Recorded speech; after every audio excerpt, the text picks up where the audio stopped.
नागराज और बोना शैतान।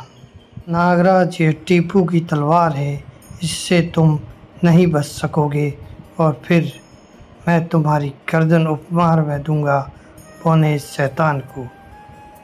उफ, मैं हिल भी नहीं पा रहा हूँ इस चमत्कारी तलवार के आगे। ये कारें मुझे जान से भी ज़्यादा प्यारी है। तभी अरे ये गंदा सा नेवला कहाँ से आ गया? इस ओह, गायब हो गया कमबख्त। लेकिन नेवले शिकांजी के साथ गायब हो गया कारों का सगीरा भी। हाय, मैं बर्बाद हो गया, लुट गया, तबाह। ये दृश्य है बम्बई के होंकला एंड शंघाई बैंक के वॉल्ट रूम का, जिसके वॉल्ट में विश्व का सबसे बड़ा हीरा जैकब, जो कि हैदराबाद निजाम के बड़े खजाने का हिस्सा है, लावारिस सा पड़ा है। उस दिन अचानक उस वॉल्ट रूम में एक रहस्यमय चीज दिखाई दी। यह नेवला वॉल्ट रूम में कैसे आ गया? गार्ड ने उसे संगीन खोपनी चाहिए, किंतु शिकांजी नेवला गायब तो हो गया वहाँ से।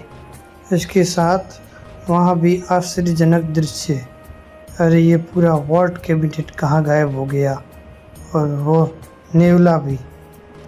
सन 1952 से वहाँ सुरक्षित पड़ा खजाना पलक झपकते ही गायब हो गया।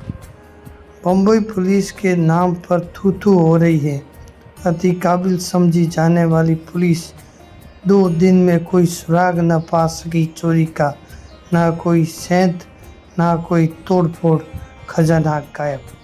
थुन चीन पर्वत पर खड़ा कला का अद्भुत नमूना कांगड़ी देवी का यह मंदिर के भीतर स्थापित देवी की 5000 बरस पुरानी मूर्ति। मान्यता थी कि सुना है देवी के दर्शन पाते ही मन की प्रत्येक इच्छा पूरी हो जाती है। आज शाम मंदिर के कपाट 3 दिन के लिए खुल जाएंगे। ना जाने मुझे देवी के दर्शन होंगे या नहीं। सप्ताह भर से पंक्तिबद्ध खड़े भक्तों के लिए मंदिर के कपाट खुल गए। बोलो कांगड़ी देवी की जय।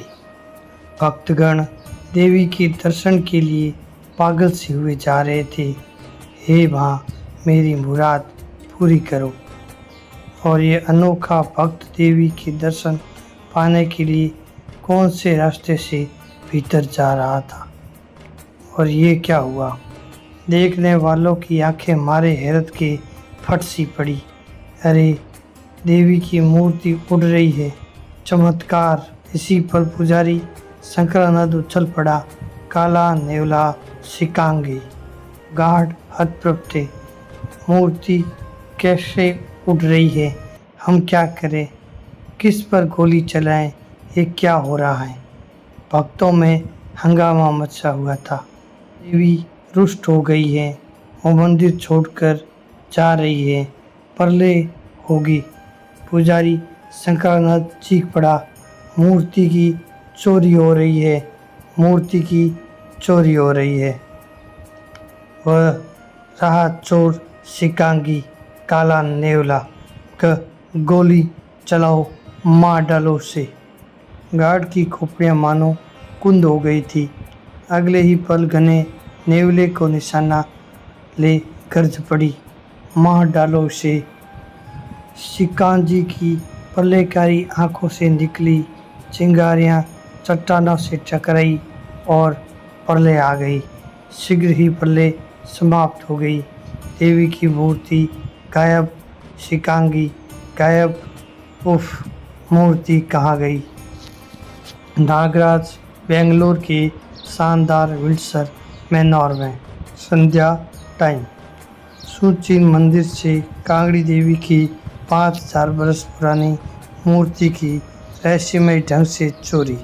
काला नेवला देखा गया। काला नेवला शिकांगी। शिकांगी का धारक बहुत बड़ा जादूगर होता है। इसका मतलब शिकांगी का इस्तेमाल उल्टे कामों में कर रहा है। कौन? बेंगलुरु का विश्वेश्वराय म्यूजियम। वाह, कितनी सुंदर सुंदर कलाकृति हैं। वाकई इन पर किसी एक का अधिकार नहीं होना चाहिए। ये इतिहास की धरोहर तो सबको देखने के लिए होनी चाहिए। तभी मुख्य द्वार पर दाएं दाएं हर आदमी हाथ ऊपर कर ले, कोई भी गलत हरकत उसकी जान ले लेगी। इतनी भीड़ में मैं अपने आप को बहुत बेबस महसूस करता हूँ। नकाबपोश चोरों ने चुनिंदा कलाकृतियाँ बैगों में भरनी शुरू की। एक ने टीपू की महान तलवार उठा ली। वाह, टीपू की तलवार! सब काम आसानी से हो गया। लो, लेकिन वापसी नहीं। उफ, सांप! सब लोग जल्दी से फर्स्ट फ्लोर पर पहुंच जाएं। और देखते ही देखते पूरा हॉल खाली हो गया। हाँ, अब मज़ा आएगा इनसे लड़ने का। कहो प्यारों, क्यों दंगा मचा रहे थे? उफ, नागराज, ये इसी शहर में हैं, अब मारे गए। फिर शुरू हुई नागराज की कसरत, लुटेरों चोरों। किंतु रुक जाओ नागराज, सावधान।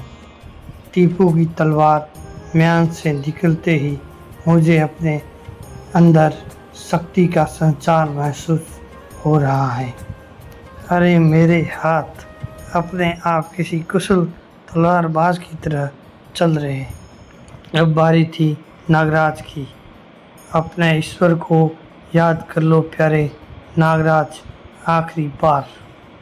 तलवार पूरी नागराज के पेट में घुस गई। लेकिन नागराज की शारीरिक संरचना इस प्रकार है कि उसका चकमा अपने आप भर जाता है। आश्चर्य, इसे तो कुछ नहीं हुआ। उसे तलवार से तब तक कोई हानि नहीं होगी जब तक उसका कोई अंग पूरा कट नहीं जाता। और नागराज को उसी से बचना था। क्या इस पर कोई आत्मा आ गई है? फर्स्ट फ्लोर पर खड़े दर्शक इस रोमांचक जंग के गवाह थे। उफ, बहुत शक्तिशाली तलवार है। एक बार हाथ लग जा, 84 करोड़ टुकड़े करके पूरे भारत में बंटवा दूंगा। फिर वो मौका आ भी गया। बोल, मार दिया जाए या छोड़ दिया जाए? अब मुझे कौन बचा सकता है टीपू की तलवार से? टीपू की ढाल। जितना मारने की शक्ति टीपू की तलवार में है, उतनी ही बचाने की शक्ति टीपू की ढाल में भी है। और अब बाजी पलटने लगी। नकाबपोश, अब तुम जिंदगी भर अपनी ठुकाई याद रखोगी। नागराज ने नकाबपोश को सम्मोहन में बांधा। बोलो, ये चोरी किसके लिए करते हो और माल किसे बेचते हो? और नकाबपोश बताता चला गया, यह हम सब चोरियां बूंदे शैतान के लिए करते हैं, जो ऐतिहासिक मूल्य के सामान के हर चोर को मुंह मांगा पैसा देता है। पूना शैतान गोवा में 7 होटलों के मालिक सर रॉबर्ट का दायां हाथ है। सर रॉबर्ट इस चोरी के माल को इंटरनेशनल बाज़ार में नीलामी से बेचकर अरबों रुपए कमाता है। इसका मुख्य अड्डा डोनापला में होटल सी व्यू है। उसके बाद नागराज को मार रहा था बदमाश, अब मुझसे लड़, हड्डी पसली तोड़ दूंगा। अब चोरों को पुलिस को सौंप दिया। पुलिस कमिश्नर, धन्यवाद नागराज। देश भर में हो रही इन चोरियों में पुलिस की ये पहली सफलता है, वो भी तुम्हारी वजह से। ये तो मेरा फर्ज है सर। फिर नागराज चल दिया वहाँ से। जल्द ही पूरा गैंग जेल में होगा। गोवा के डोनापाला शहर का खूबसूरत 5 star hotel sea view. Welcome, thank you. Nagaraj hotel के रिसेप्शन पर पहुंचा।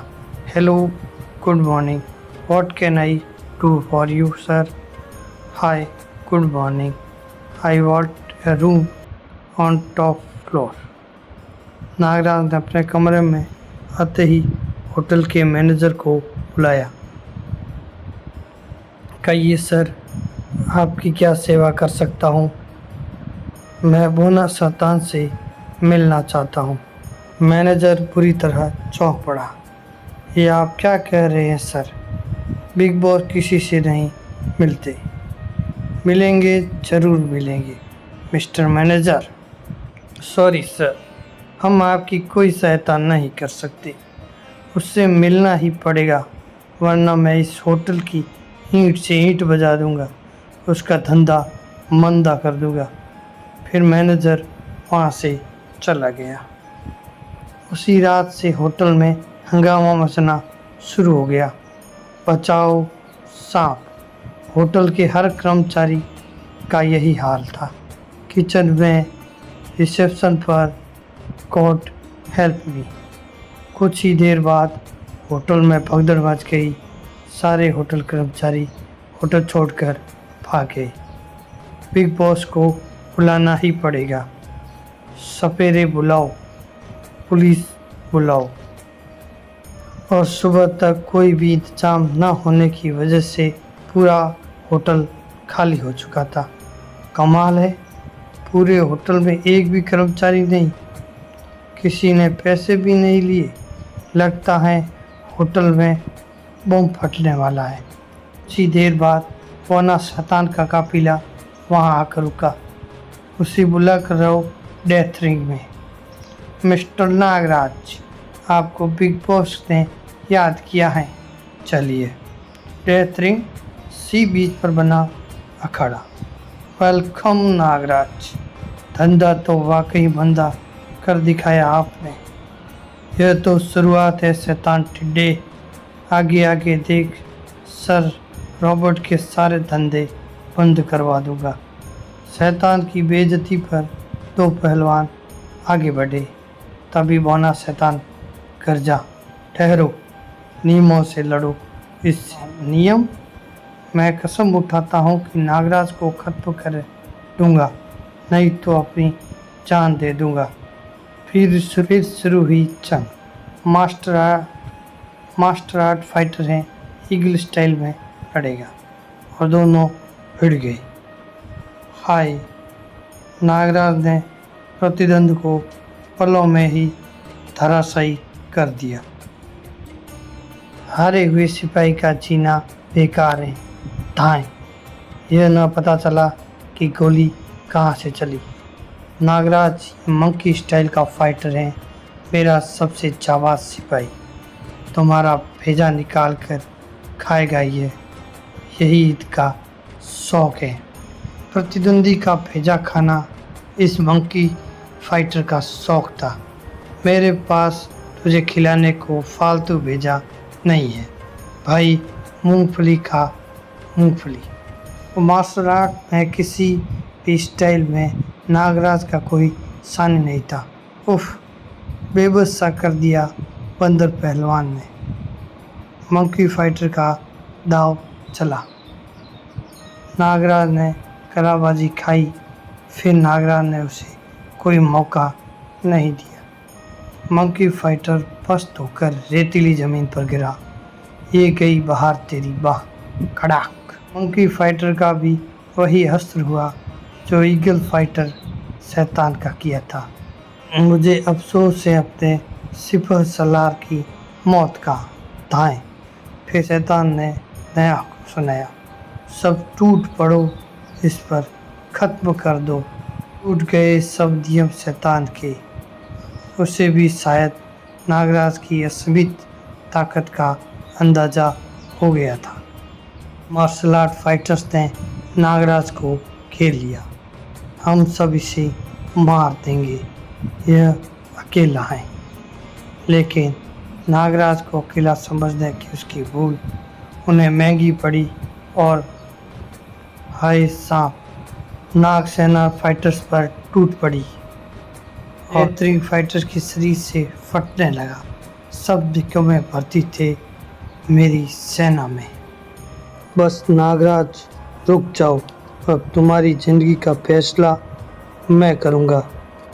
बस नागराज रुक जाओ, अब तुम्हारी ज़िंदगी का फैसला मैं करूँगा। शैतान ने बाएं हाथ की उंगलियां आगे फैलाई। दाएं दाएं माहौल में सन्नाटा छा गया। समुद्र की लहरें भी बेआवाज़ किनारे से टकरा रही थी। वो उछला। हर फन का माहिर होना शैतान नागराज पर टूट पड़ा।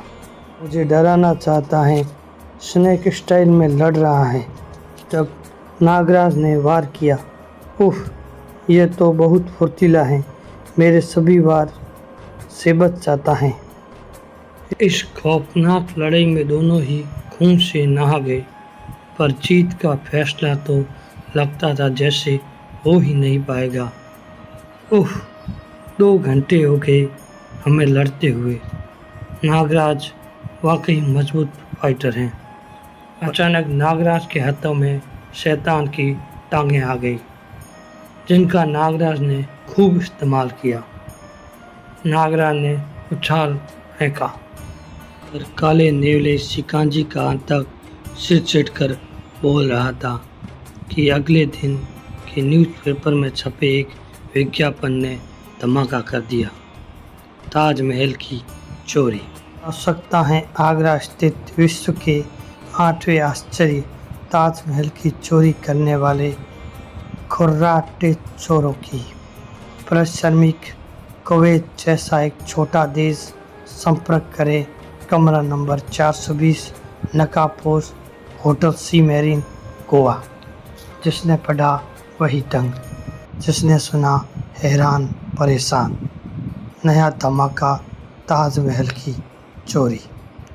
ताजमहल की चोरी असंभव। ताजमहल की चोरी कोई कैसे करेगा? विज्ञापन दाता जरूर पागल हैं या फिर सन की। शहर भर में सरगर्मी फैली हुई थी। लीजिए, कुवैत जैसे देश के राजा बनिए। अज्ञात नकाबपोश द्वारा ताजमहल की चोरी का ऑफर। एक देना एक मुझे। पुलिस हेडक्वार्टर में खलबली मची हुई थी। ये क्या बेहुदा विज्ञापन छपे हैं आपके अखबार में? हमारे अखबार में विज्ञापन देने पर कोई रोक नहीं लगी है कमिश्नर साहब। आप चाहे तो लाल किले की चोरी का भी विज्ञापन दे सकते हैं। बकवास बंद कीजिए। आप मार्केट से अपना सारा स्टाफ तुरंत हटवाने की तैयारी कर लें, वरना हमें कोई कार्रवाई करनी पड़ेगी आपके खिलाफ। Hello over hello. होटल सी मैरिन से उस अज्ञात नकाबपोश को हिरासत में लो। ओवर। जीप दौड़ पड़ी होटल सी मैरिन की तरफ। अगले कुछ ही मिनटों में होटल सी मैरिन का घेराव कर लिया गया।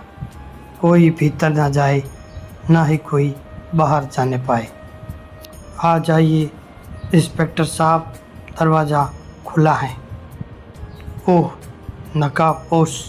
नकाबपोश वाली कुर्सी घूम गई और आप चाहे तो बैठ सकते हैं इंस्पेक्टर। No thanks. ये विज्ञापन देने वाले नकाबपोश तुम ही हो? 100% मैं ही हूँ। तो फिर मुझे तुम्हें हिरासत में लेने का ऑर्डर है। मेरा जुर्म ये विज्ञापन छपवाना जुर्म नहीं है इंस्पेक्टर। हाँ, अगर मैं सचमुच ताजमहल की चोरी कर ली होती तो जुर्म होता। अगर ताजमहल की चोरी की जाने योग्य वस्तु होती तो जुर्म होता। इंस्पेक्टर, क्या आप कल्पना कर सकते हैं कि ताजमहल चोरी किया जा सकता है? नहीं, मगर जब आप खुद कह रहे हैं कि ताजमहल की चोरी नहीं की जा सकती, तो फिर मुझे हिरासत में क्यों लेना चाहते हैं? तो फिर ऐसा विज्ञापन छपवाने का क्या मतलब है? मेरी सनक, मैं देखना चाहता हूँ कि इस धरती पर कोई ऐसा इंसान भी है जो ताजमहल की चोरी की स्कीम बना सके। थोड़ी देर छानबीन के बाद इंस्पेक्टर को बल के साथ लौटना पड़ा। अजीब सन की इंसान है, ताजमहल की चोरी हो ही नहीं सकती और ये करवाने पर तुला है। नागराज होटल के एक कमरे में आराम कर रहा था। उठो नागराज। नागराज तत्काल उठ बैठा। प्रणाम गुरुजी, क्या आदेश है? नागराज, एक बुरी खबर है। साकुरा मेरी गिरफ्त से फरार हो चुका है। वो बुरी तरह चौंक उठा। क्या ये कह रहे हैं गुरुवर? ये सब कैसे हुआ? यह मैं तुम्हें अभी नहीं बता सकता नागराज। सुनिए बाबा, मुझे और कुछ कहना है। अभी मैं जल्दी में हूँ। मैं तुम्हें सावधान करने आया था। उसके बाद गुरु गोरखनाथ जी अंतर्ध्यान हो गए। नागराज ने शिकांजी के बारे में कुछ पूछ नहीं पाया। उधर होटल सी मैरिन में खिड़की पर विराजमान था काला नेवला शिकांगी। तभी कमरे में गूंजा एक अट्टहास। नेवला, कौन हो तुम? Supreme boss शिकांगी। नेवला मेरा गुलाम है। शिकांगी, नेवला, सुप्रीम बॉस? लेकिन तुम सामने क्यों नहीं आते? सामने भी आऊँगा मिस्टर नकाबपोश, लेकिन ताजमहल की चोरी के बाद यहाँ तुम सिर्फ मेरी आवाज़ ही सुन सकते हो। मैं कल ताजमहल की चोरी कर लूँगा, लेकिन अगर तुम अपने वादे से मुकरे तो बड़ी भयानक मौत भी तुम्हें मैं ही दूँगा। ओह, ये क्या मुझ पर बेहोशी छा रही है। उफ, अंधकार।